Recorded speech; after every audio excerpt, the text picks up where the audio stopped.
ಸ್ನೇಹಿತರೆ ನಮಸ್ಕಾರ. ಎಲ್ಲರೂ ಹೇಗಿದ್ದೀರಾ? ನಾನು ನಿಮ್ಮ ಆರಾಮದನ್. ಮತ್ತೆ ಎಲ್ಲರೂ ಚೆನ್ನಾಗಿದ್ದೀರಾ ಅಂದ್ಕೊಳ್ತೇನೆ. ಫ್ರೆಂಡ್ಸ್, ನಿಮ್ಮ ಅಭಿಮಾನಕ್ಕೆ ನಾನು ಯಾವತ್ತೂ ಚಿರಋಣಿ ಅಂತ ಹೇಳ್ತಾ ಇವತ್ತು ಒಂದು ತುಂಬ ಮುಖ್ಯವಾದ ವಿಷಯದ ಬಗ್ಗೆ ಮಾತಾಡೋಣ ಅಂತ ಈ ವಿಡಿಯೋ ಮಾಡ್ತಾ ಇದ್ದೀನಿ. ಯಾಕಂದರೆ ತುಂಬ ಜನ ಕೇಳ್ತಾ ಇದ್ರಿ ನನಗೆ. ಯಾಕಂತಂದರೆ ನನ್ನ ಸಬ್ಸ್ಕ್ರೈಬರ್ಸ್, ನನ್ನ ಫಾಲೋಯರ್ಸ್ ಅಂತ ಅಂದರೆ ಅವರೇನೇನೆ ದೇವರುಗಳು ಅಂತ ಹೇಳ್ಬಿಟ್ಟು ಅವ್ರು ಏನು ಬೇಡಿಕೆ ಇಡ್ತಾರೆ ಅದ್ರ ಬಗ್ಗೆ ನಾನು ಆಲ್ಮೋಸ್ಟ್ ಗಮನ ಹರಿಸೋದಕ್ಕೆ ಟ್ರೈ ಮಾಡ್ತೀನಿ.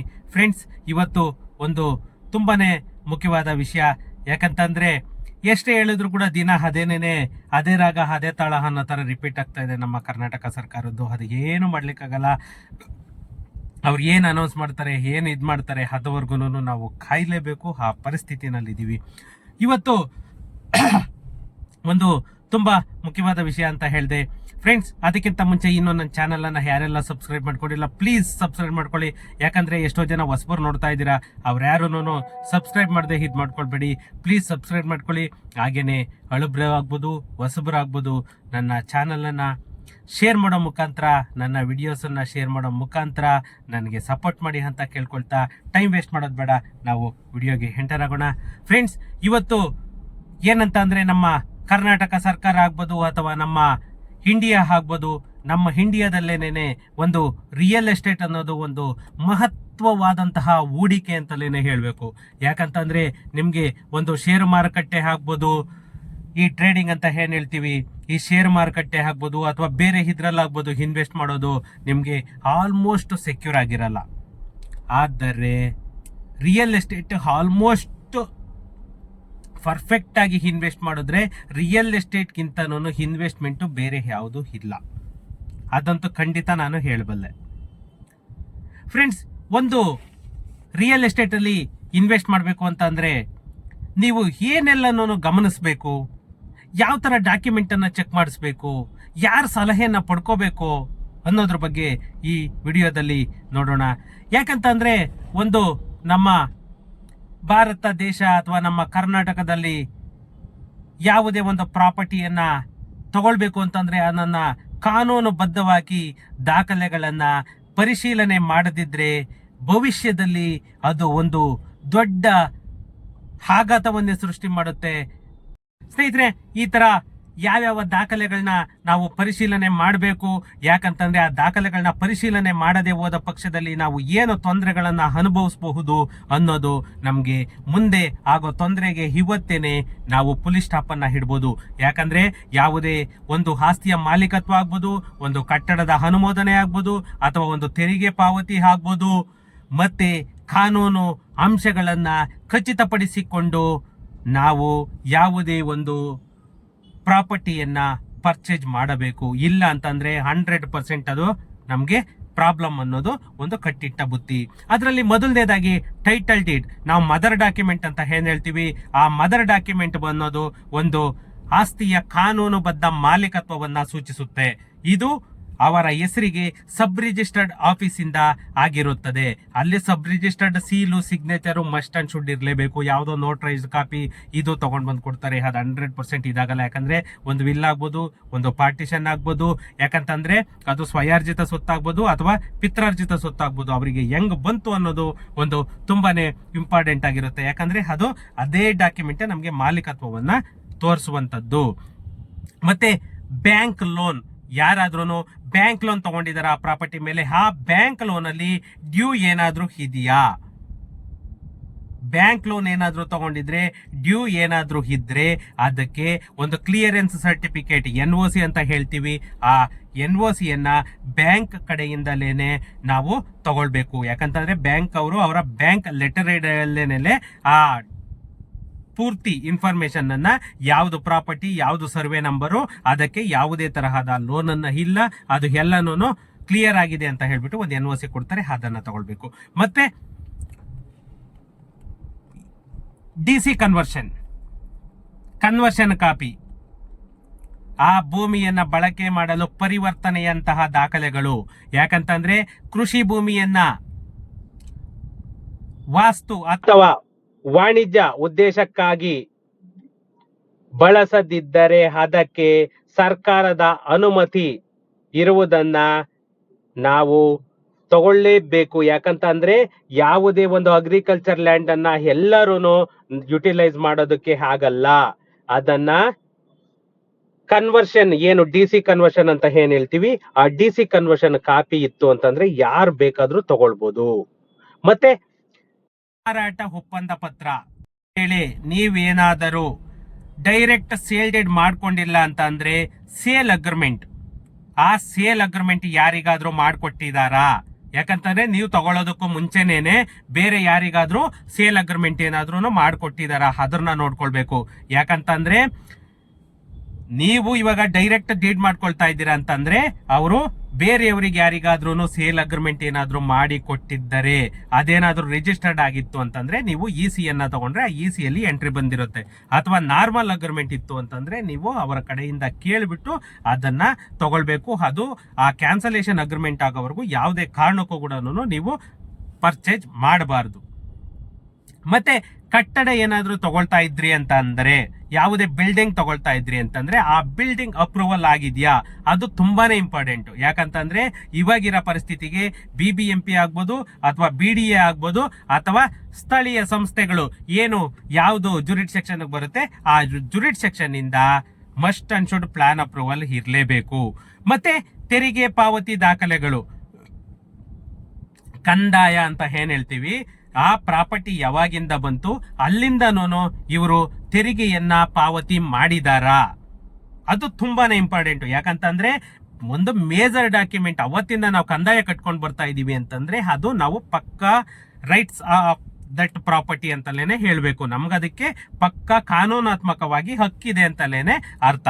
ಮತ್ತೆ ಮದರ್ ಡೀಡ್, ಆ ಪ್ರಾಪರ್ಟಿ ಹೆಂಗ್ ಹುಟ್ಟಿತು ಅನ್ನೋದು ಇಂಪಾರ್ಟೆಂಟ್. ಯಾಕಂದ್ರೆ ಇವಾಗ ಒಂದು ಪ್ರಾಪರ್ಟಿ ತಗೊಳ್ತೀವಿ, ನಿಮ್ಗೆ ಯಾವ ಮುಖಾಂತರ ಬಂತು, ಏನಾದ್ರು ದರಖಾಸ್ತಲ್ಲಿ ಬಂತ, ಸಾಗುವಳಿ ಚೀಟಿ ಏನಾದ್ರು ಆಗಿದ್ಯಾ, ಅಥವಾ ನಿಮ್ಗೆ ಏನಾದ್ರು ಹಕ್ಕುಪತ್ರ ಏನಾದ್ರು ಬಂತ, ಅದು ಮದರ್ ಡಾಕ್ಯುಮೆಂಟ್.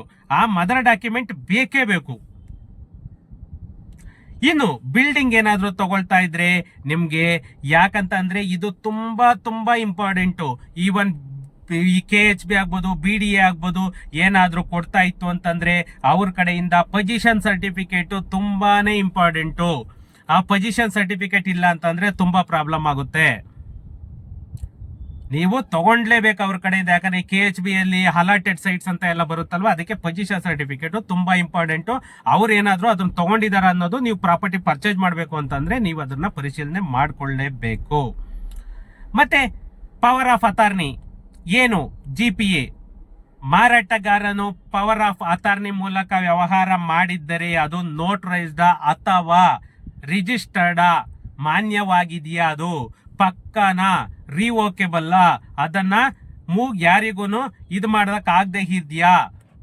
ಯಾಕಂದ್ರೆ ಒಂದು ಸಾರಿ GPA ಕೊಟ್ರೆ ಅದರಲ್ಲಿ ನಿಮ್ಗೆ ಈ ಪಾಯಿಂಟ್ ಅನ್ನ ಮೆನ್ಷನ್ ಮಾಡ್ಕೊಳ್ಳಿ. ಯಾಕಂದ್ರೆ GPA ನಲ್ಲಿ ಕ್ಲಿಯರ್ ಆಗಿ ಮೆನ್ಷನ್ ಮಾಡ್ತಾನೆ ಅದು ಟ್ರಾನ್ಸಾಕ್ಷನೇಬಲ್ ಆರ್ ನಾನ್ ಟ್ರಾನ್ಸಾಕ್ಷನೇಬಲ್ ಅಂತಂದೇಳಿ.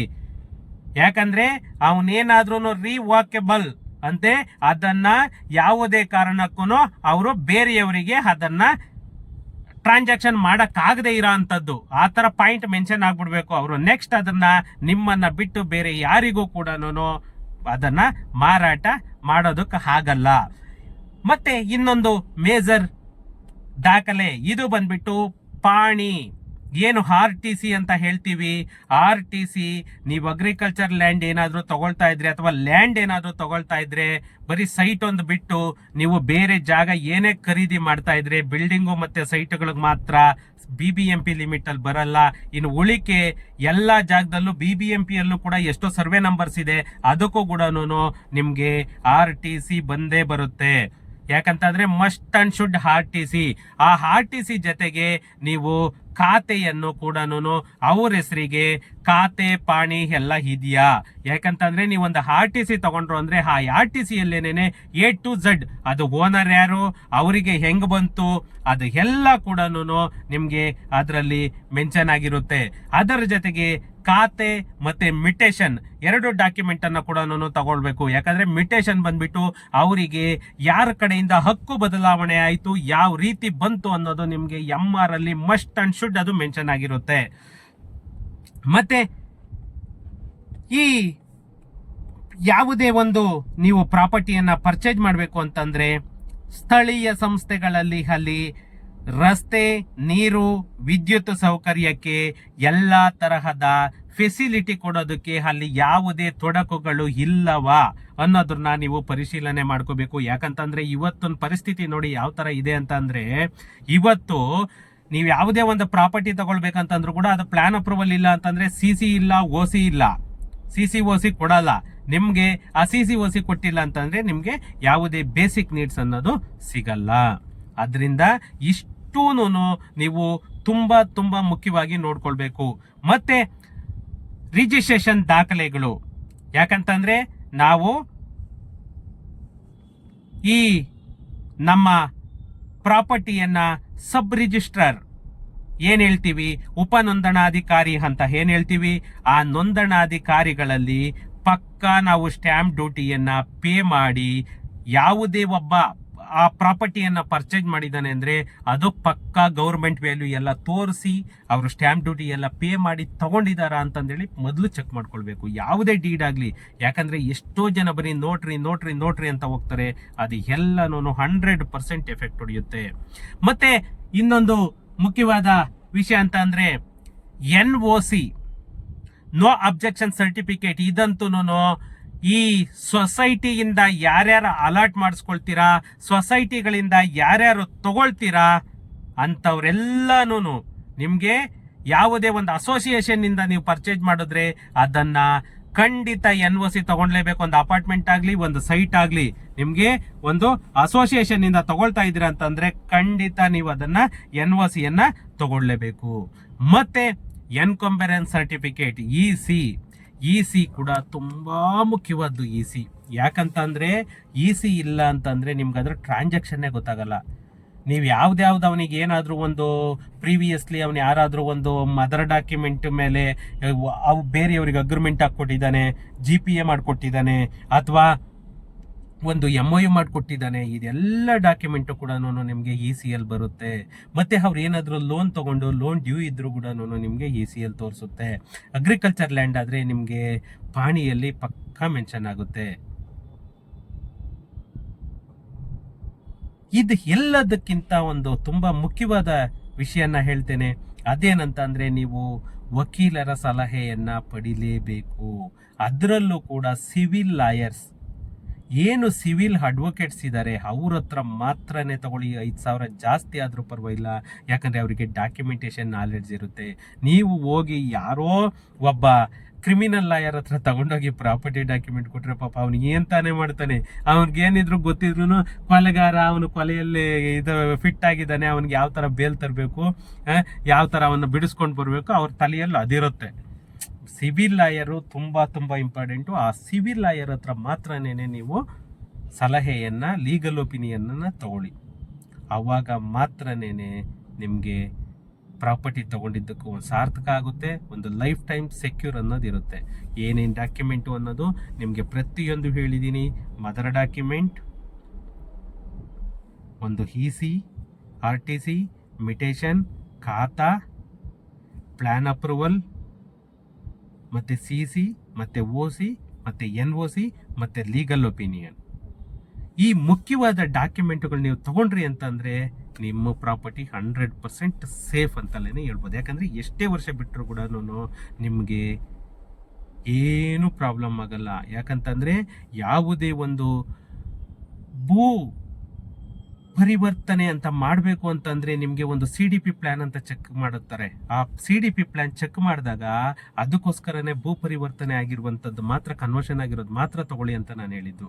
ಆ ಕನ್ವರ್ಷನ್ ಮಾಡಿರೋದು ತಗೊಂಡ್ರೆ ಅಂದ್ರೆ ಆ ಟೈಮಲ್ಲಿ ಅವರು CDP ಪ್ಲಾನ್ ಚೆಕ್ ಮಾಡ್ತಾರೆ. ಯಾಕಂದ್ರೆ ಎವ್ರಿ 30 years ಒಂದ್ಸಾರಿ CDP ಪ್ಲಾನ್ ಚೆಕ್ ಆಗೋದು. ಮತ್ತೆ ಇನ್ನೊಂದೇನಂತ ಅಂದ್ರೆ ಅವರು ಯಾವ್ಯಾವ್ದಕ್ಕೆ ಅಕ್ವರೇಷನ್ ಆಗಿದೆ ಅನ್ನೋದು ಕೂಡ ನಿಮ್ಗಲ್ಲಿ ಕನ್ಫರ್ಮೇಶನ್ ಆಗುತ್ತೆ. ಅವಾಗ ನಿಮ್ಮ ಪ್ರಾಪರ್ಟಿ 100% ಸೆಕ್ಯೂರ್ ಆಗಿರುತ್ತೆ. ಅದರಿಂದ ಇಷ್ಟು ಡಾಕ್ಯುಮೆಂಟನ್ನು ನೀವು ಲೀಗಲ್ ಒಪಿನಿಯನ್ ಕೊಟ್ಟು ನೀವು ಪ್ರಾಪರ್ಟಿಯನ್ನು ಪರ್ಚೇಸ್ ಮಾಡಿ. ಓಕೆ ಫ್ರೆಂಡ್ಸ್, ಏನಾದರೂ ಡೌಟ್ ಇತ್ತು ನಾನು ಕಮೆಂಟ್ ಮಾಡಿ. ಸಿಗೋಣ ನೆಕ್ಸ್ಟ್ ವಿಡಿಯೋದಲ್ಲಿ. Thank you.